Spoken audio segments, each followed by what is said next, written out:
Future city Telangana ranging submit అని జరిగింది. Future city అన్నది శ్రీశైల హైవేకి దగ్గరగా ఆనుకుని అక్కడ స్టార్టింగ్ అయ్యింది. దానికి ముందరే స్కిల్ యూనివర్సిటీ అని చెప్పి దానిలో ఆల్రెడీ స్కిల్ యూనివర్సిటీ కూడా ప్రపోజ్ చేయడం జరిగింది. స్కిల్ యూనివర్సిటీలో వర్క్స్ ఆర్ అండర్ వే. నేను ఎప్పుడు చెప్తుంటాను, పేపర్ మీద ఉన్నదానికంటే ప్రాజెక్ట్ ఏదో వస్తుంది అని అనుకునే దానికంటే ఆల్రెడీ ఏమేంటి కమెంట్స్ అయినాయి, ఏ వర్కులు ప్రోగ్రెస్లో ఉన్నాయి, ఈ వర్కులు ప్రోగ్రెస్లో ఉన్నప్పుడు ఆటోమేటిక్గా వాటికి ఫండ్స్ వచ్చేస్తుంటేనే అవి స్టార్ట్ అవుతాయి. కాబట్టి అలాగా ఆల్రెడీ స్కిల్ యూనివర్సిటీ అండర్ వే ఉంది. అదేవిధంగా దానికి పక్కనే ఆనుకుని తెలంగాణ ఏదైతే ఏఐసిటీ అనుకుంటున్నామో ఆ ఏఐసిటీలో కొన్ని కంపెనీలు కమిట్ అయ్యి వాళ్ళందరూ కూడా రావడానికి సిద్ధంగా ఉన్నారు. వాళ్ళకి కూడా గవర్నమెంట్ ఎలకేషన్స్ కూడా అయిపోయినాయి కాబట్టి అవి కూడా స్టార్ట్ అవుతున్నాయి. ఇదే కాకుండా మనకి ఎక్స్ప్రెస్ వే అని చెప్పి 330 feet way, green corridor from Shamshabad to future city connect అవుతూ అది కూడా స్టార్ట్ అయిపోయింది, ప్రోగ్రెస్లో ఉంది. సో ఇవి మొత్తం అయిపోయినాయి. ఇంకా రావాల్సింది ఏమిటంటే metro rail facility up to Kandukur, అది అండర్ వే. ఇంకా సెంట్రల్ గవర్నమెంట్ ప్రాజెక్ట్ కాబట్టి డబ్బులు రావాలి కాబట్టి అది ఉంది. ఈ రోడ్ ఎక్స్పాన్షన్ చెన్నై హైవేకి ఎక్స్పాన్షన్ అవుతుంది ఇది.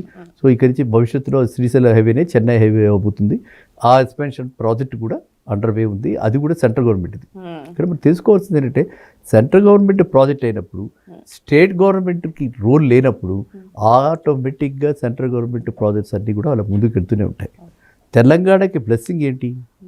తెలంగాణకి బ్లెస్సింగ్ ఇక్కడ కాంగ్రెస్ గవర్నమెంట్ ఉన్నప్పటికీ తెలంగాణలో ఇంట్రెస్ట్ ఉన్నటువంటి ఇద్దరు సెంట్రల్ మినిస్టర్స్ పైన ఉన్నారు మనకి. సెంట్రల్ మినిస్టర్స్ ఎవరు? బోత్ కిషన్ రెడ్డి గారు, బండి సంజయ్ గారు.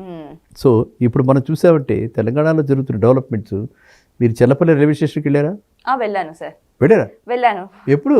2-3 సార్లు వెళ్ళాను సార్. ఊరు వెళ్ళి వచ్చేటప్పుడు అక్కడికే ఓకే. ఎలా ఉంది? బాగుంది, కొత్తగా. RGIA రాజీవ్ గాంధీ ఇంటర్నేషనల్ ఎయిర్పోర్ట్కి మించిన అందంతో కనిపిస్తుంది. అవునా?